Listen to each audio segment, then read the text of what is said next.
लालची लड़का। सैम और टॉम एक जैसे जुड़वां थे। वे इतने एक जैसे थे कि उनकी मां को भी एक दूसरे से अलग पहचान करना मुश्किल लगता था, कम से कम धरती पर उनके शुरुआती दिनों में तो। हालांकि वे दिखने में एक दूसरे से बहुत अलग थे, सिवाय उनके हर मामले में। सैम का कोई दोस्त नहीं था, जबकि टॉम एक बेहतरीन दोस्त था। सैम को मिठाई पसंद थी, लेकिन टॉम को मसालेदार खाना पसंद था और उसे मिठाई बिल्कुल पसंद नहीं थी।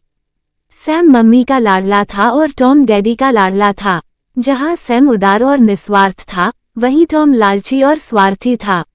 जैसे जैसे सैम और टॉम बड़े हुए, उनके पिता अपनी संपत्ति को उनके बीच बराबर बांटना चाहते थे। हालांकि टॉम सहमत नहीं था और उसने तर्क दिया कि जो भी ज्यादा बुद्धिमान और मजबूत साबित होगा, उसे संपत्ति का बड़ा हिस्सा मिलना चाहिए। सैम सहमत हो गया। उनके पिता ने दोनों के बीच एक प्रतियोगिता आयोजित करने का फैसला किया।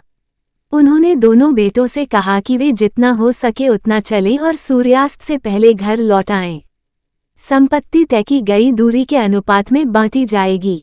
प्रतियोगिता के नियम के अनुसार उन्हें समय का हिसाब रखने के लिए घड़ी ले जाने की अनुमति नहीं थी। अगले दिन सैम और टॉम पैदल चलने के लिए निकल पड़े। दिन काफी धूप वाला था।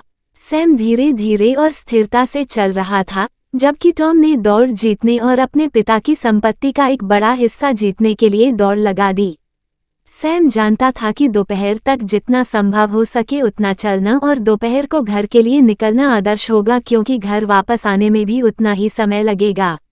ये जानते हुए सैम ने दोपहर को घर वापस लौटने का फैसला किया ताकि समय पर घर पहुंच सके।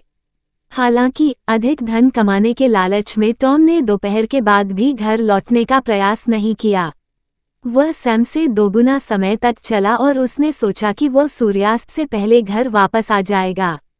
जब उसने सूरज को नारंगी रंग में बदलते देखा तो वह जल्दी से वापस चला गया। दुर्भाग्य से वह घर का आधा रास्ता भी नहीं तय कर सका, क्योंकि सूरज ढलने लगा था। धीरे धीरे उसके रास्ते में अंधेरा छा गया और उसे अपने थके हुए पैरों को घसीटते हुए घर वापस लौटना पड़ा।